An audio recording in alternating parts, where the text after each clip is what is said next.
What's good, guys? Welcome back to Win by Two. I'm Chris. I'm Bob. And what's our crazy thought of the day? The Utah Jazz are going to be in the conference finals this year. Boom, let's get to it. Let's do it. Alright, so they got Rudy Gobert at center. This guy, oh my gosh, he's taken off in the past year or two. Unbelievable. Derek Favors, 16-8 type of guy. He's talent. definitely turned into a great piece. I like Trey Lyles out of Kentucky from last year. Playmaking four. Yeah, definitely. Got some size. Can he shoot the ball too? A little. I think that's a little to be seen. Yeah. But it's still the potential. And I like the recent acquisition from the Spurs. Yeah. Boris Diaw for nothing because the Spurs just needed to drop him too. Yeah. So they're pretty set at the big. You also have to consider they're also getting back Alex Burks, who broke his leg, so he was out for most of the season. Dante Exum missed the whole season, tearing his ACL. And I like the free agent pickup in the veteran Joe Johnson too. Yeah. He got his money from Utah, but he's definitely gonna help them out because they're relatively young, but they're most of their players are in the 25, 26 year old range, and Joe Johnson's like 34 now. So then he's gonna bring that veteran presence, gonna teach them how to win in the playoffs. Yeah, and he can get him a bucket when they need him. Forgot about this boy. Yeah, George Hill. That was a great pickup. Solid two-way play. They didn't. Who was their point guard last year? Raul Neto. Yeah, no, he's still on the team, but he's not dog shit. Yeah. But the issue is they didn't have a point guard and they were fighting for the 9th seed. They literally had no point guard to facilitate the offense. They had Gordon Hayward and Rudy and Derek Favors just carrying the team. Rodney Hood, they have so many pieces at the two. They definitely have to start Gordon Hayward at the 3 because they can't have Alec Burks and Rodney Hoods being coming off the bench that's at the definitely 2 guard. And they also still have Dante Exum coming off that ACL tear. It was a very prized prospect back in 2014, but due to injuries, we had yet to see enough of him. I still have hope in him. I feel like he's not the ceiling of like Joel Embiid, but like coming off an injury, like he hasn't had time to like completely develop into the athletic. He still can't shoot, but the athletic big point guard that they drafted him as. He's a 6'6" point guard. Yeah, he's pretty big and he can see the floor very well. Yeah, definitely. So basically, the Jazz, I'm gonna say that they're the 8th seed. Oh wow. I'll give them the 8th seed. Okay. So this is where I was going, is that this team has this continuity for a few years, similar to what the Warriors did when they had built this core of Clay, Dre, and Steph for a few years and had built themselves through the playoffs. The problem is this team had dealt with a lot of injuries, right? So Rudy Gobert missed 20 games, Derek Favors missed 20 games in separate times. We saw Burks, we saw, Dante Exum missed time. So all these guys had missed time, which allowed the growth of Rodney Hood, allowed the growth of Trey Lyles to really see the potential we can see in this team. And when you look at the standings from last year, Utah was only 1 game back of Houston out of the 8th seed, and they were in the hunt the last 4 games too. But then they lost the game to I forget who it was to, but then it just completely knocked them out of the playoff race. So it's not like they were far off. They were the 10th seed was the Sacramento. They were 7 games behind Utah. So it's like there was a top 9 in the West. Yeah. So if you do a process of elimination, right, Oklahoma City probably won't be as a threat as they were last year.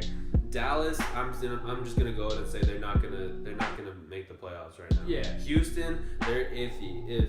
If Eric Gordon and James Harden can somehow find a way to like share the ball, and then if they play defense, it's a completely different story. But the problem is none of them play defense. Yeah.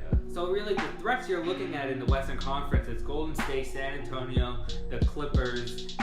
And then the rest is a crapshoot, right? You got Portland, who's gonna be solid, but they're not guaranteed a top 5 seed. Yeah. You got Memphis, who's always in that mid to bottom echelon. We had to see how Marc Gasol comes Western back Conference. from injury. Yeah, and then you got teams like New Orleans who missed the playoffs because of injury, but they're still lacking depth to really see. If you look at this Utah team, right, their starting lineup is Hill, Hood, Hayward, Favors, and Gobert. Their second unit is Exum, Burks, Joe Johnson, Boris Diaw, Trey Lyles. That's an incredible 10-man unit. that is really set. Their defensive rating was 7th in the league last year, considering the fact that Rudy Gobert did not play 20 games. Right? Rudy Gobert's per 100 stats are 17, 19 rebounds, and 5 blocks. Now, it's not to show that these numbers are incredible, but if you match him up with DeAndre Jordan, the points and the numbers and the rebound are the same, but Rudy Gobert averages 1 block more than DeAndre Jordan. So if you're saying DeAndre Jordan is this phenomenal defender that can do anything, then you have to look at Rudy Gobert as the same, if not a greater talent. Yeah, Utah, ever since they got rid of Darren Williams, they've been rebuilding for almost like 10 years now, basically. And they finally come to this team that has a good cohesive unit. Right. They had that unit with Paul Millsap, Al Jefferson, shipped them out, realized that was not a championship contending team. Build around Gordon Hayward. That was a risk signing him to his big deal a couple years ago. And this is his contract year, so expect him to ball the fuck out. Yeah. And so the problem they have really is they're a very slow team and they get stagnant on offense. So that's their one issue. I think that's where Joe Johnson helps, right? If they need to get a bucket, they can use him to get a bucket. I think Hill helps facilitate this offense right here. Huge step up over Raul Neto. Yeah, so there's a lot of pieces that are coming together. But this Hayward, Favors, Hood, Gobert tandem has been there for a while. Favors obviously traded from Brooklyn. But this core has been together, and they haven't made the steps through the playoffs. But that doesn't mean that they're knocking on the door, especially last season. So I really think, other than San Antonio, Golden State, the Clippers, and you already seen in our past video, I'm not very high up on the Spurs. So I really think if the Jazz can get the 3rd seed. The second and third seems kind of risky, but if they can get the 6th seed, I think they make the conference finals. Ooh. I think if you're saying that first round matchup is with the Clippers or the Spurs, I honestly immediately put the Jazz into the next round. I'll take the Jazz over the Clippers. Right, so you're saying that. Now you're saying if the next round matchup is against the Spurs, I honestly don't think they both play a slow style of basketball, but the depth on this Utah team is incredible. And they're a lot younger too. And they have playmakers everywhere, right? Hayward's a playmaker, Hood's a playmaker who can get his own shot. Trey Lyles is a playmaker. Boris Diaw is a playmaker. Against teams, if they match up later on in the playoffs with teams like a Portland or like a Memphis or OKC, even like a weaker OKC now, I can definitely see Utah grinding out a 7-game victory. Exactly. So I really think this is a big stepping point at this point. So I have no problem in saying that the Utah Jazz, assuming they don't run into Golden State till the conference finals, could make it.